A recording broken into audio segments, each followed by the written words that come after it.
La libertad de expresarse es la capacidad de uno existir en la comunidad política, social, familiar. El escrache no solo busca un castigo, busca una reparación colectiva. Entonces sí es importante creer a las mujeres,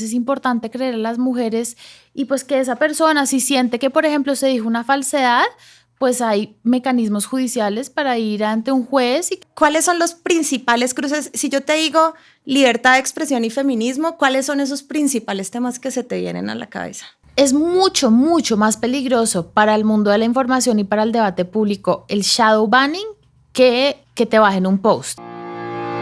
Juntas tenemos el poder de transformar realidades. Lo hemos demostrado con el arte, en las calles y ganando litigios en altas cortes. Nos hemos encontrado en la lucha por nuestra libertad, por garantizar que podemos escoger nuestro futuro. Esto es Mi Decisión, la vida vista a través de los derechos reproductivos. Hola a todas las personas que nos están viendo. Esto es Mi Decisión, un podcast del Centro de Derechos Reproductivos. Yo soy Catalina Martínez Coral y hoy estoy muy emocionada porque tengo una súper invitada, una mujer que admiro mucho, una mujer de la que he aprendido y con quien he tenido conversaciones muy interesantes y por eso la invité a este podcast. Ella es nada más y nada menos que Ana Bejarano, reconocida columnista, litigante, fundadora de una organización muy poderosa que se llama El 20, que trabaja por la libertad de expresión de las personas. Además de eso, es feminista y apoyó el litigio de la causa justa por el aborto en Colombia. Bienvenida, Ana. Gracias, Catalina, al centro, por estar aquí para conversar contigo, que sabes también que siempre eres una luz para mí. Ay, qué emoción contar contigo hoy en este espacio.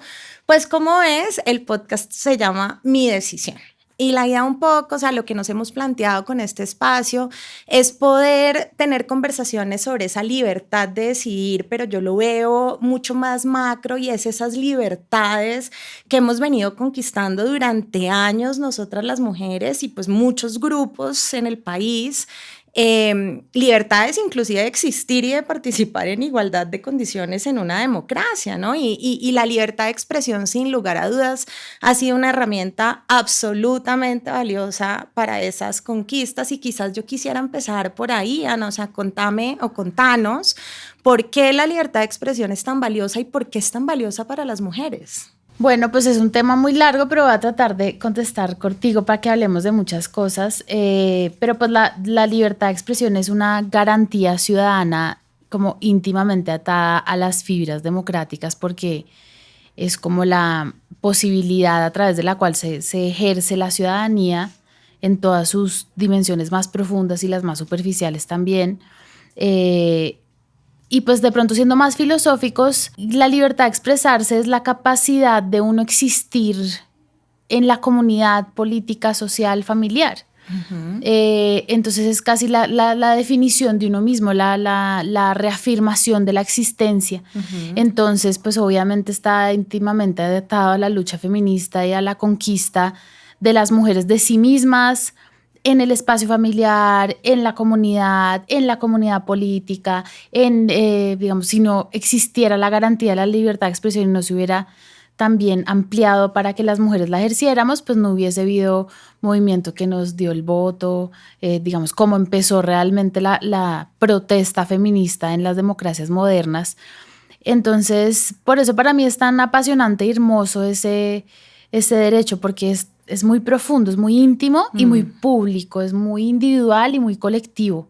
Claro. Y eso lo hace hermoso. Es como poner todo aquello que ha estado por mucho tiempo en la esfera privada en lo público, uh-huh, ¿no? Y en la lucha feminista, además, eso tiene mucho sentido. O sea, cuántos silencios no hubo durante años y cuánto no estamos expresando hoy en día. Un poco también quiero que conversemos de eso el día de hoy. Y en ese sentido, yo quisiera que tú nos digas cuáles son los principales cruces. Si yo te digo libertad de expresión y feminismo, ¿cuáles son esos principales temas que se te vienen a la cabeza? Yo creo que ya menos, o por lo menos ya tenemos más claro en qué consiste, pero ha venido desde que el movimiento feminista ha tenido conquistas importantes, por lo menos la última mitad del siglo que pasa y el que ya entramos. Ha habido tensiones porque en la medida que el feminismo reafirma también, pues sí, una posición moral de la vida, del mundo, de lo que está bien y lo que está mal, acude a veces a la censura, sí, como a la corrección de lo que podemos decir, de cómo se pueden entender las cosas. Creo que ese impulso es propio de los movimientos sociales en general.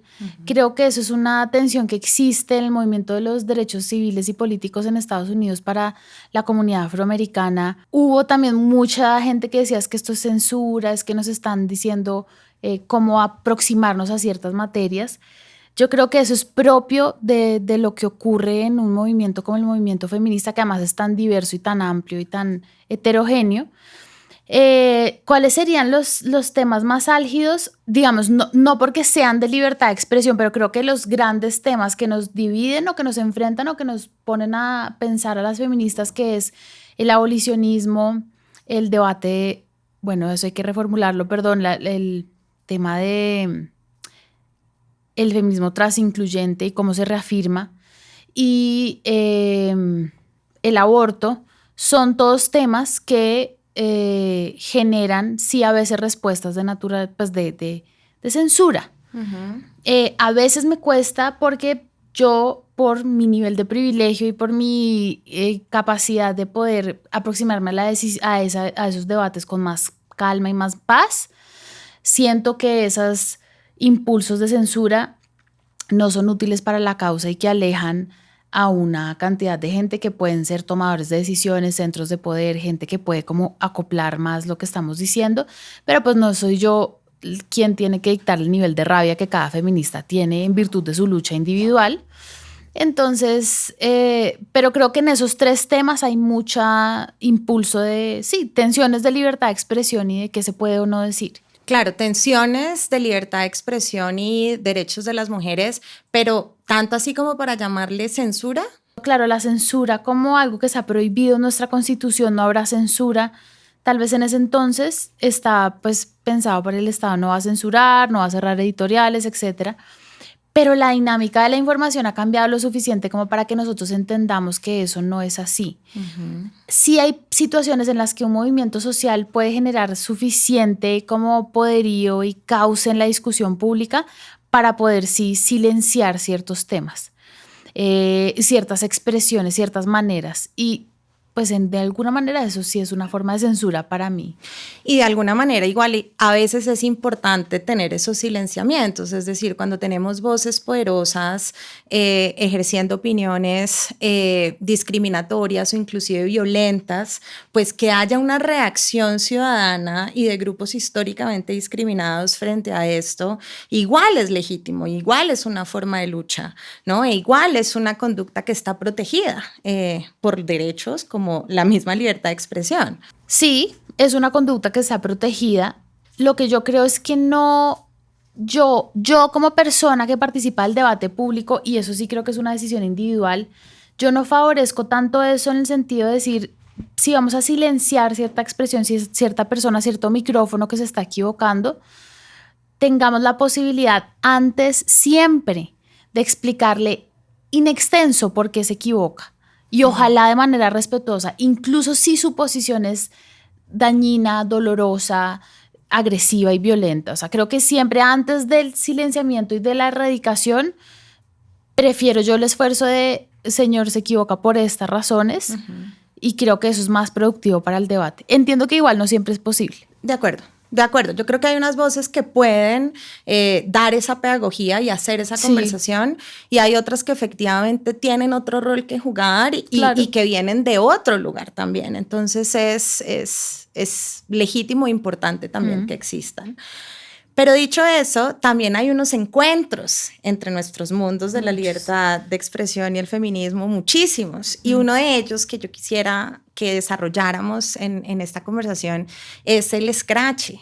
O sea, cuéntanos un poco el escrache, de dónde viene, cómo ha sido utilizado por el movimiento feminista. Me encantaría que nos contaras más de eso. Bueno, el scratch es una forma específica de denuncia social que se origina en Argentina con la persecución cuando la junta militar hacen una transición a la democracia. La junta nadie la ha juzgado aún y entonces son estos señores que son unos violadores sistemáticos de los derechos humanos y te lo encuentras en el mercado y te lo encuentras caminando por la calle y la gente dice como porque estamos viviendo entre estos criminales y empiezan a escrachar, es un vocablo, es un anglicismo, a rayar como con pintura las paredes de los edificios donde vivían o donde se reunían, etcétera. Y después de ahí, pues claro, es una forma de decir, no soportamos esta impunidad que el sistema habilita, casi que protege, y queremos que se acabe y vamos a socialmente luchar para que se acabe. Uh-huh. Entonces empiezan los movimientos feministas a utilizarlo también porque pues uno de los crímenes de las violencias que son más impunes en Colombia y en todos los países del mundo es la violencia contra las mujeres, las violencias basadas en género en todas sus diversidades y expresiones, y empiezan a decir vamos pues a hacer algo contra esta impunidad porque el sistema es todo patriarcal, en las casas nos aprueban que esto pase, en la justicia nos aprueban que esto pase, nadie sanciona, las tasas de impunidad son enormes, entonces vamos a desde la sociedad empezar a exigir pues una sanción. Y el scratch, entonces, ya la Corte Constitucional en Colombia lo ha protegido en 3 circunstancias, que es la denuncia pública de violencias basadas en género por parte de la víctima. Uh-huh. Claro, la Corte reconoce que cuando una mujer sale y dice, este señor me hizo esto ayer en un lugar, pues va a venir un movimiento detrás que supera a sus amigas y sus conocidas, que es un movimiento que dice te creemos. Uh-huh. y vemos en ti pues un símbolo también de esta circunstancia social tan grave que es pues una epidemia como lo es la violencia contra las mujeres, porque así lo ha dicho la OMS, la epidemia más larga del mundo. Sí. Entonces la Corte reconoce esa posibilidad, no es periodismo, y es muy importante diferenciar porque el periodismo que denuncia violencias basadas en género está sometido a unos estándares de veracidad que son los mismos del periodismo investigativo de toda la vida. Pruebas, corroboración, verificación, oportunidad para que el investigado se pronuncie, o sea, las pruebas de los estándares periodísticos milenarios. El scratch es la posibilidad que la víctima use su voz y diga públicamente en Instagram, en Twitter, este tipo me hizo esto. ¿Puede decir cualquier cosa? No, la Corte ha ido muy tímidamente diciendo algunos elementos, pero pues puede decir como, tengo esto me pasó, esta foto de lo que me ocurrió. Tampoco se le debe someter a un proceso judicial porque no se trata de eso. Uh-huh.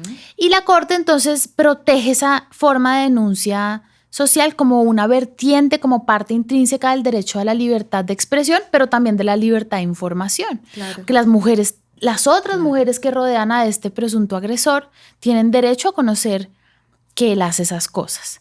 Entonces la expresión aparece acá como una forma de romper el silencio y casi que como un acto político, ¿no? O sea, la expresión es entendida acá como un acto político de un movimiento que tiene que poner en lo público esas violencias que no solamente está sufriendo la víctima, sino que las estamos viviendo de forma colectiva, ¿cierto? Y en ese sentido a mí me hace pensar, y quiero saber qué piensas sobre esto, que al final hay como un sistema de justicia también que opera ahí, pero que es una justicia entendida como casi que una justicia transicional virtual, porque al final no solamente se está buscando el castigo, o sea, el scratch no solo busca un castigo, busca una reparación colectiva. O sea, ¿lo ves así también? Sí, es muy interesante eso que dices. Hay un libro que a mí me encanta, que fue muy importante para mí en mi carrera, que es El caleidoscopio de las justicias, de un sociólogo que además después fue cancelado, para que vean que siempre da el círculo la vuelta. Pero Boaventura de Sousa Santos, y él habla, bueno, tiene diferentes artículos de diferentes sociólogos y hablan de una cosa que ha existido toda la vida. Uh-huh. Y fíjense el estándar tan diferente que se nos aplica a las mujeres y a nuestras cosas de la causa del movimiento feminista. Siempre ha habido sistemas paralelos de justicia. Si en Colombia tenemos lugares en los que el cura es el que resuelve la mayoría de los conflictos sociales, uh-huh, impone sanciones. Claro. Entonces los sistemas paralelos de justicia no solamente existen, sino son necesarios porque la justicia formal de un sistema judicial es casi más, en muchos sentidos, un símbolo que una posibilidad de resolver todo lo que pasa. Claro. Entonces, claro que necesitamos otras formas, sistemas paralelos de justicia. No hay que aplicarle los mismos estándares de un proceso judicial, pero sirve para tramitar cosas que pasan socialmente que nadie está resolviendo. Claro. Nadie está resolviendo la violencia contra las mujeres. Entonces, ¿qué vamos a hacer? Pues vamos a salir a acusarla en redes sociales. Claro, la expresión como una respuesta al silencio inclusive de las instituciones jurídicas, de las instituciones sociales, de todo lo que nos rodea. Y en ese sentido, pues también hay voces que se han pronunciado en contra del escrache, diciendo que pues esto podría llegar a vulnerar la presunción de inocencia o inclusive la honra que además de ser un derecho es un valor tan importante en nuestra sociedad. Yo quisiera que me dijeras qué le respondes tú a esas personas. A mí me parece que la mejor respuesta siempre en un conflicto de libertad de expresión es caso a caso. Jamás tener máximas. O sea, hay muy pocas máximas. Por eso, además, por ejemplo, es importante no tener tantas leyes que regulen el tema de la prensa, de la libertad de expresión. Caso a caso. Depende de qué dijo la persona. Vamos a ver cuál fue el efecto para esa persona, cuáles pruebas decía la víctima, qué hizo el movimiento feminista con la denuncia, qué afectación le generó al presunto agresor. Y ahí uno puede decir qué pasa o qué no pasa. Yo creo que depende del caso. Pero la verdad, y tú lo sabes, Catalina, más que yo, nadie se mete en o sea, es menos del 4% y a veces mucho menos. Nadie se mete en la tortura de denunciar una violencia basada en género de manera pública para dañar a otra persona. Las denuncias falsas es como un sainete del patriarcado que tratan para desvirtuar nuestras voces, pero denunciar violencia basada en género de manera pública es profundamente costoso para las mujeres. Hacerlo falsamente pasa muy poco, casi nunca. Entonces sí es importante creer a las mujeres, y pues que esa persona, si siente que, por ejemplo, se dijo una falsedad, pues hay mecanismos judiciales para ir ante un juez y que el juez diga, oiga, mire, sí, esto era falso, esto no se podía decir, y por esa vía proteger la honra, que creo que es muy importante, pero la honra de esa mujer dañada también es importante, y parte de hacerse respetar en la honra es decir, este es mi agresor. Así es, y muchas veces cuando se hacen esas denuncias públicas, además, quienes terminan con un daño inequívoco a su imagen y a su honra son precisamente aquellas personas que están haciendo la denuncia pública. Entonces, como tú muy bien lo dices, nadie se somete a este tipo de cosas por disfrute o por hacer una denuncia falsa ¿no? Entonces es muy importante saber eso. Y yo quisiera solamente para ir cerrando el tema del escrache, Ana, que nos quede claro, pues con el tema de presunción de inocencia y debido proceso, que nunca nadie ha exigido que exista una sentencia judicial condenatoria para poder hacer una denuncia pública acerca de estos temas, ¿no? O sea, que nos quede claro eso. Además, imagínate, y es que acaso para decir que Pablo Escobar era narcotraficante, ¿quién condenó a Pablo Escobar de narcotráfico? Exacto. Es que sé por qué no se aplican a nosotros los estándares que no existen para ninguna otra área de la ley ni de la jurisprudencia. Yo puedo salir a decir, creo que esta persona cometió el delito de abuso sexual. ¿Por qué crees eso? Por este elemento, por este otro elemento, por este otro elemento. O sea, pues si no, no existiría periodismo investigativo. El periodismo investigativo que más enfrenta acoso judicial, de los que más enfrenta acoso judicial, es el que denuncia violencias basadas en género. ¿Por qué? Porque no se le cree a las víctimas, no se le cree a las mujeres y porque se les aplican los estándares que no tiene nadie más. Pero claro que las mujeres pueden usar su derecho de la libertad de expresión escrachando cuando son sometidas a violencias que nadie va a castigar. Claro. Y es una conquista nuestra. Es una conquista legítima, una conquista muy poderosa y una conquista basada en la expresión, que rompe el silencio. Bueno, dicho eso, estás en el podcast del Centro de Derechos Reproductivos, Ana, y pues hay un tema del que no vamos a dejar de hablar. Por favor. Y es aborto, por supuesto. Entonces, tú acompañaste la lucha de aborto desde tu lugar. Para quienes no saben, el movimiento Causa Justa en Colombia logra una gran victoria en el 2022. Se despenaliza el aborto en el país hasta la semana 24. Es un gran avance. Y uno de los temas que nosotras discutíamos durante todo el litigio de este caso y que discutíamos con la sociedad en general era que avanzar con la despenalización del aborto era una ganancia para la democracia, era la nueva bandera izada de la democracia, porque nos permitía participar en igualdad de condiciones con una ciudadanía plena. Y yo quisiera saber qué piensas de esta afirmación. Yo creo que sí, más que todo, yo creo que es la conquista de la igualdad de género en términos de clase, porque el aborto es un problema para las mujeres pobres en Colombia y en el mundo. Hay una industria del aborto para las mujeres con recursos y las mujeres privilegiadas, que no quiere decir que igual no haya dificultades, pero se hace y se hace desde toda la historia. Pero yo creo que entonces en la medida que logramos que la igualdad de género sea una garantía para todas, pues eso hace sí que la ciudadanía de una mujer sea igual o por lo menos más parecida independientemente de la clase y del origen social socioeconómico en el que nació. Y eso pues es un presupuesto esencial para la ciudadanía. La autonomía sexual y reproductiva creo que es el presupuesto esencial, sí, para la ciudadanía libre y plena de una mujer en la democracia.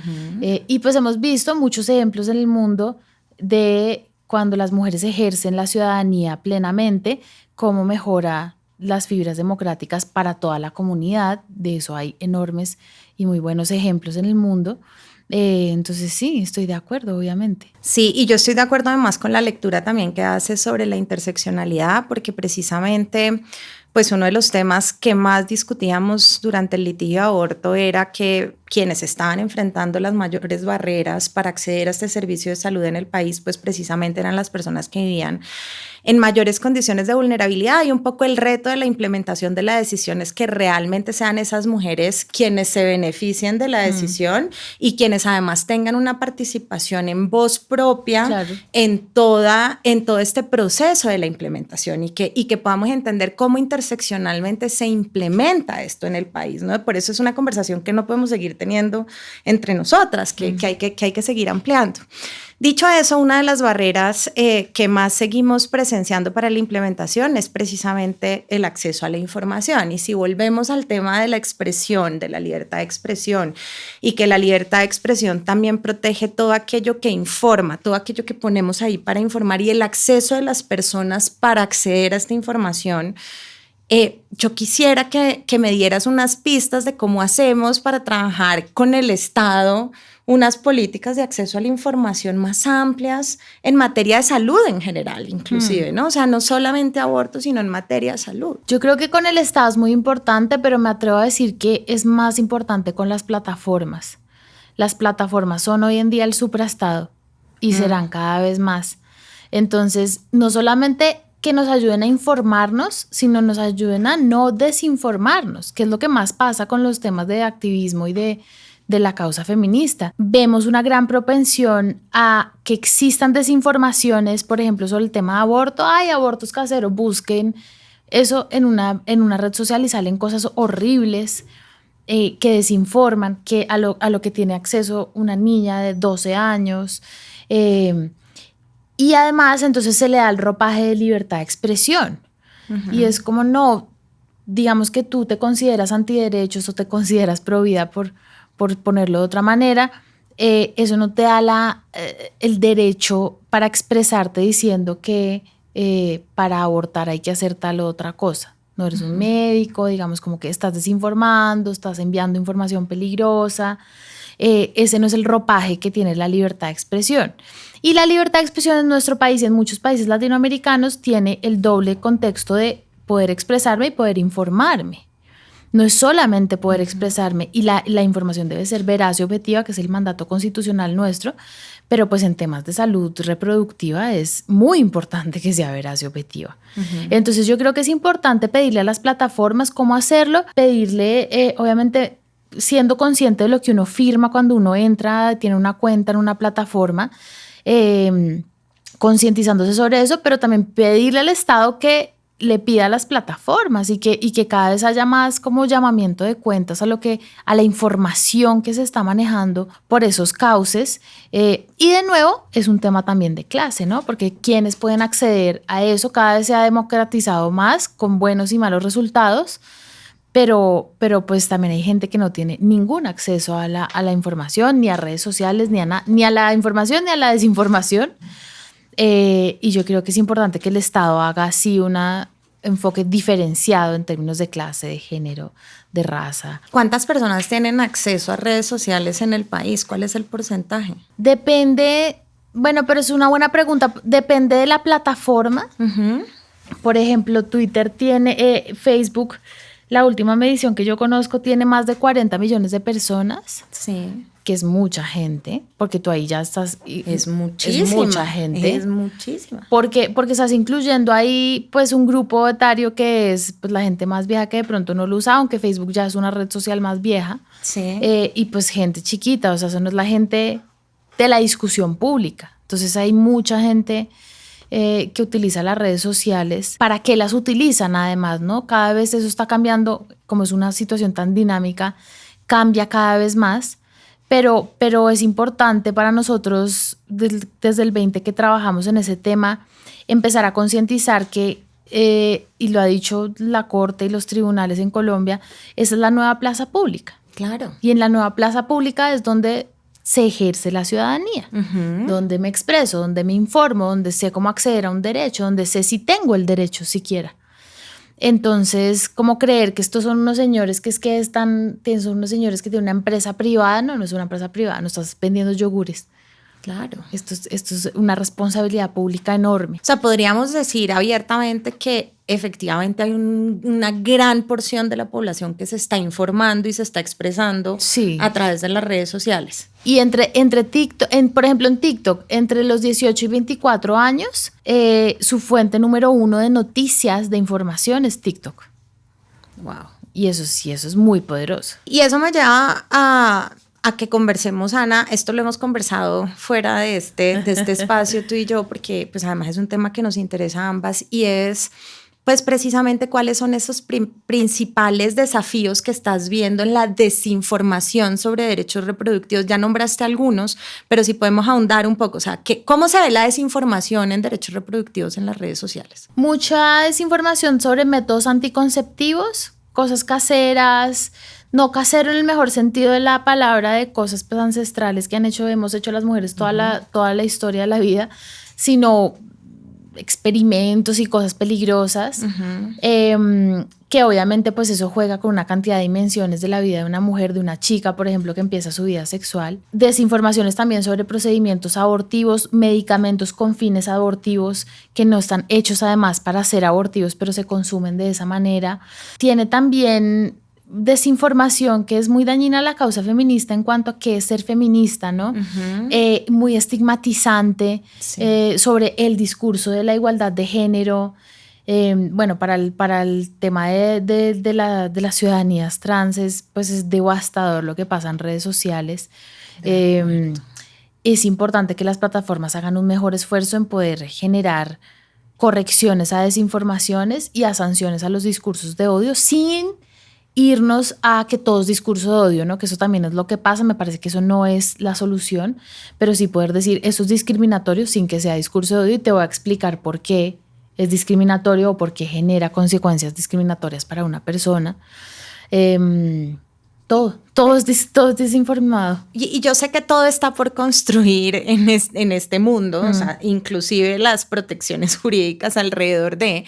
Pero desde tu conocimiento del mundo de la libertad de expresión, ¿cómo cuáles podrían ser unos límites sensatos a esta desinformación? Yo creo que lo más importante, y vuelvo a mi alma de abogada y de litigante, es primero que sean claros sobre las reglas. Uh-huh. Las plataformas no son claras sobre cuáles son las reglas comunitarias. Sí. Hagan la tarea y busquen en una plataforma cuáles son las reglas comunitarias. Es muy difícil encontrarlas, no son claras cuál es su contenido, o sea, no hay seguridad jurídica sobre qué se admite y no se admite. Creo que sí han hecho un esfuerzo para recoger estándares interamericanos sobre discursos de odio, uh-huh. europeos, o sea, hay algo de eso, pero es importante que sean más claros sobre las reglas y lo más importante para mí sobre los procederes.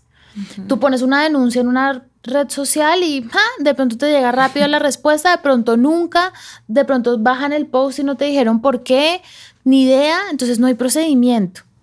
Y el Estado está entregado a esos procedimientos, porque por ejemplo hoy en día en Colombia, que es una decisión nefasta de la Corte Constitucional, dice que para yo presentar una tutela por discurso de odio ante los jueces, tengo que primero denunciar ante una plataforma. Y eso es crear un prerequisito para acceder a la justicia de un procedimiento que no sabemos cómo es. Claro. Ni idea, además que aplica un algoritmo. Y muy peligroso. Muy peligroso. Y eso es una renuncia que ha hecho la Corte porque no entienden, no han querido sentarse a entender realmente, y no lo acuso solo a la Corte, es algo que le pasa a los impartidores de justicia. Creo que es un problema generacional, porque quienes hoy en día están en el Tribunal Europeo de Derechos Humanos, quienes están en la Corte Constitucional, pues una generación que ya está un poco lejos de lo que está pasando y tienen que hacer un esfuerzo por informarse mejor. Entonces yo creo que es importante saber reglas, cómo se aplican y pues las dinámicas del algoritmo, ¿no? Que a qué favorece, por qué se viraliza algo. Que eso también es difícil pero está cada vez existiendo más información, es posible hacerlo, es posible hacer un consumo responsable, y yo creo que eso es importante. Yo voy a ir cerrando, ya la conversación está muy, muy interesante, pero vamos a ir cerrando algunas cositas, pero una de las herramientas que también desde el movimiento feminista hemos encontrado para combatir la desinformación en redes es precisamente crear nosotras mismas la información y empezar también a llenar esos espacios y empezar a comunicar también a través de lo digital.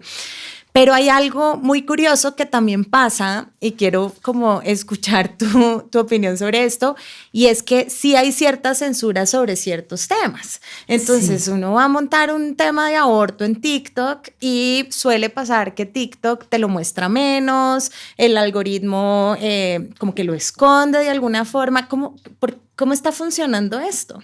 Es mucho, mucho más peligroso para el mundo de la información y para el debate público el shadow banning que te bajen un post. Y me explico. Entonces el shadow banning es que por el contenido que tú estás compartiendo se va a entender, se va a ver menos, el algoritmo lo tira para abajo, pero entonces claro, el post está ahí. Tú te metes a tu cuenta y ahí está. Entonces tú tampoco puedes decir, ay, ¿qué pasó? Me lo bajaron, poner una queja, no sé qué, irte a un tribunal. Nada de eso puedes hacer.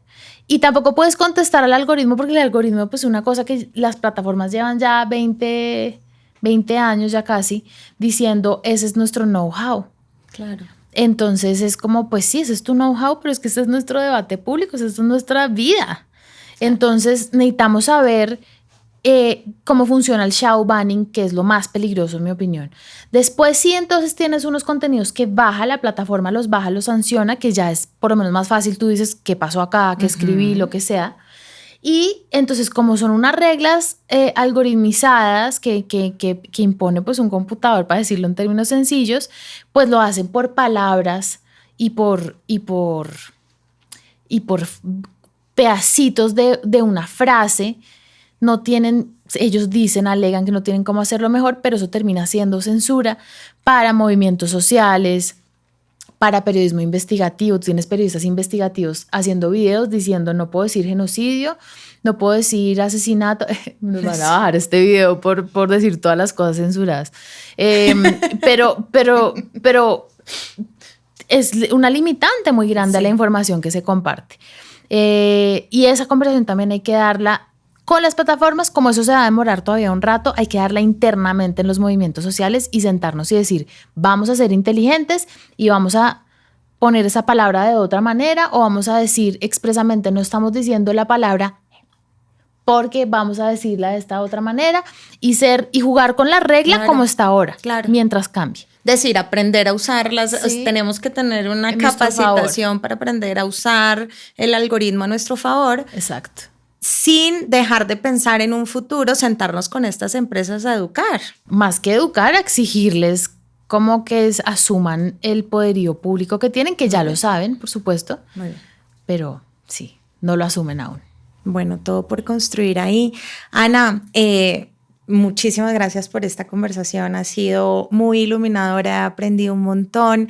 Yo tengo una última pregunta que te quiero hacer, que le estamos haciendo a todas nuestras invitadas. Precisamente, pues el programa se llama Mi Decisión, y quisiera saber cuál ha sido esa decisión que tú has tomado que ha roto paradigmas de género y que tú dices, me siento muy orgullosa de haberla tomado? Uy, qué difícil esa pregunta corchadora final.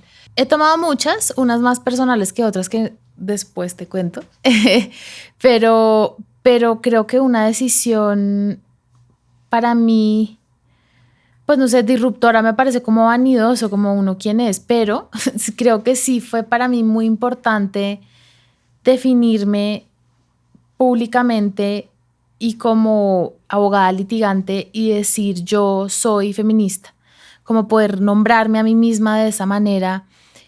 Cuando me invitan a un programa, cuando me dicen, ay, mándame un pedacito de tu bio, siempre como que fue una decisión de decir yo soy esto, hace parte intrínseca de lo que yo soy, de lo que yo pienso, de lo que le enseño a mi hija.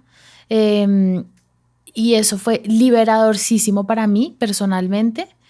Y también obviamente aleja una cantidad de gente que bienvenidos, creo.